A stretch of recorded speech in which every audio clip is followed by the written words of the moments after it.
Hoy nos metemos de lleno en un dilema que vemos casi a diario en nuestras ciudades, en nuestros pueblos.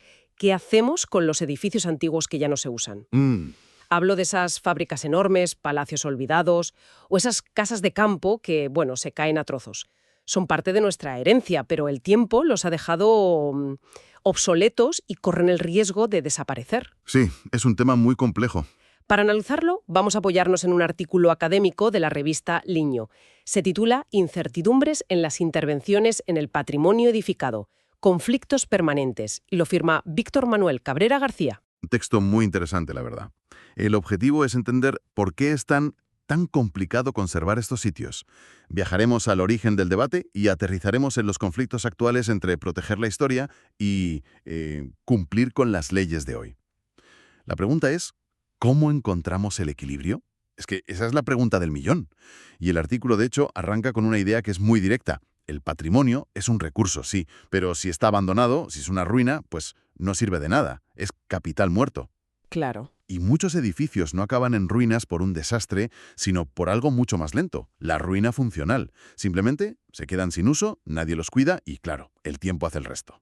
Y aquí el artículo plantea una paradoja que a mí me parece fascinante, porque lo lógico sería pensar que para conservar algo hay que protegerlo, no tocarlo. Meterlo en una urna de cristal, sí, exacto.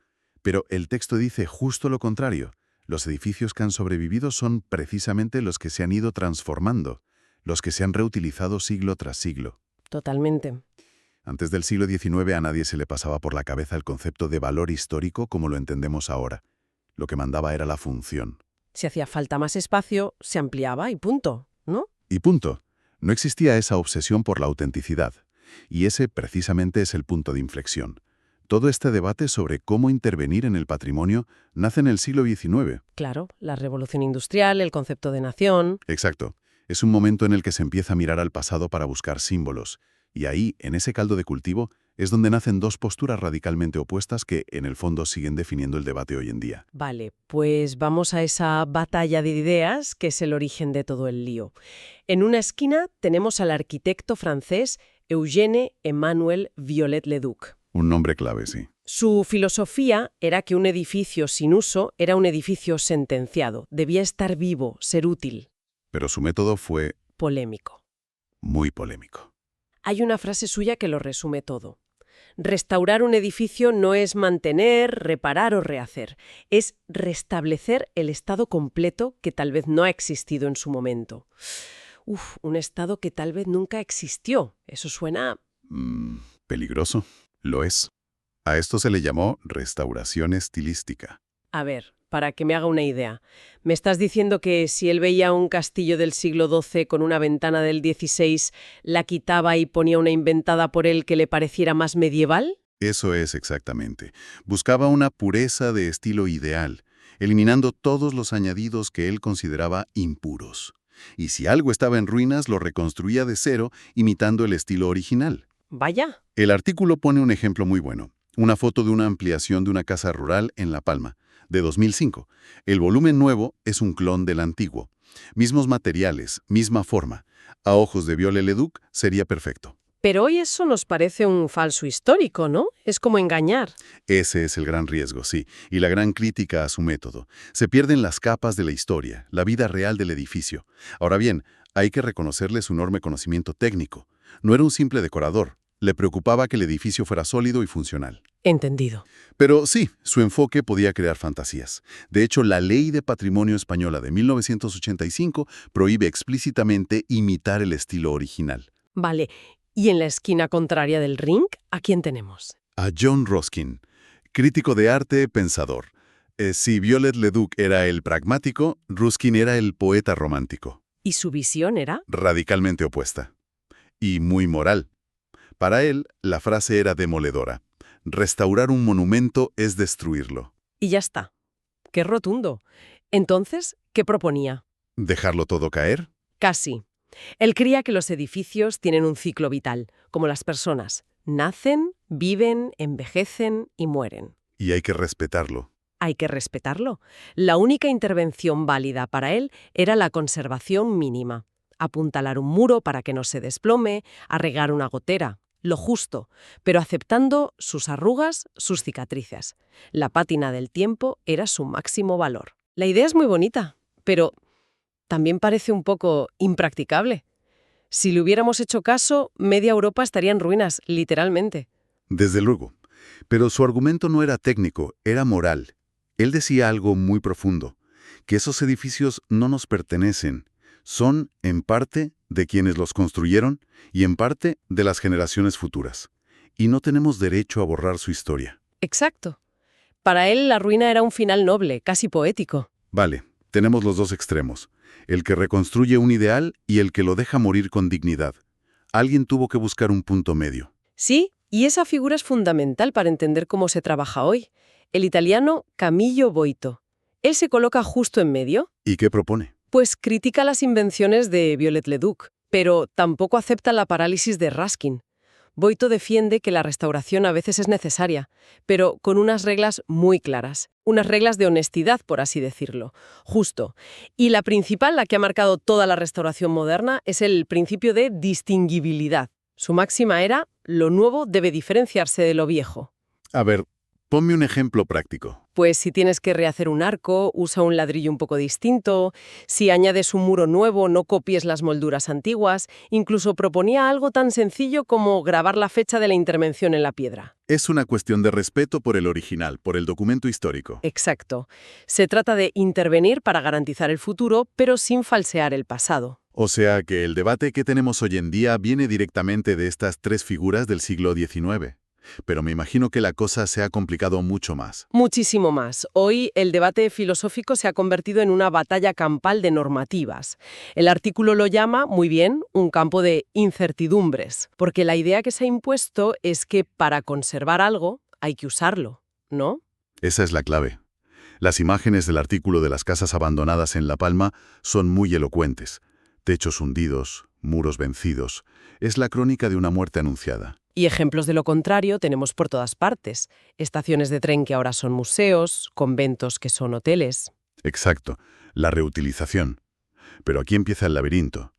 Imagina que te encargan convertir un palacete del siglo XVIII en un hotel.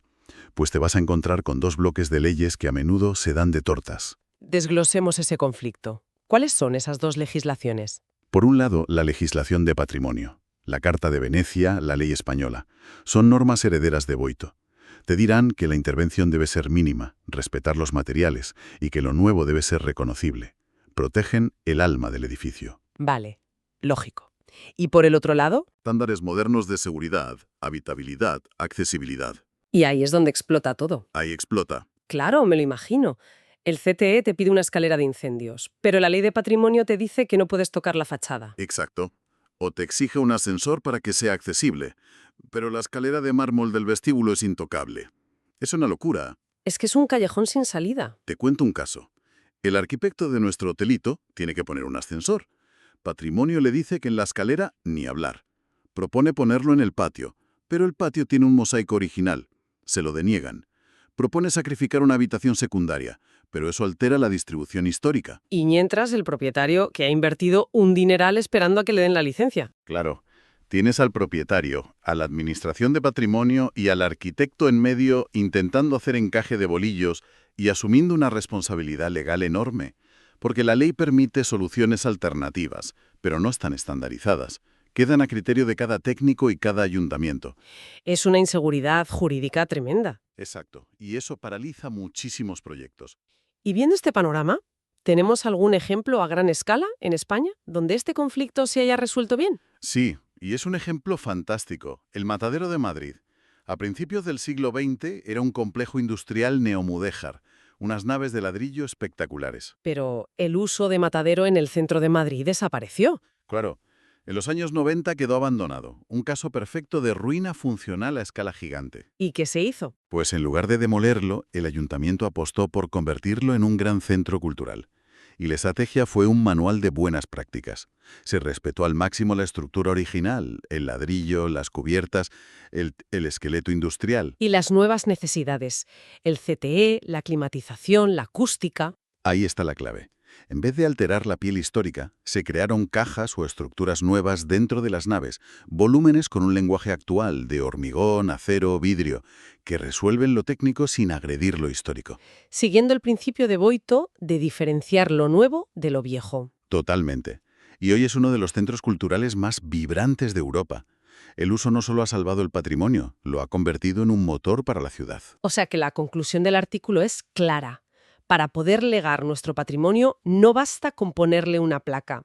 Hay que ser valientes, invertir y encontrarle una función hoy. Convertirlo en un recurso activo, exacto. Y para eso hace falta un marco normativo más flexible, quizás un código técnico específico para patrimonio que entienda que no se le puede pedir lo mismo a un edificio de 2024 que a uno de 1724.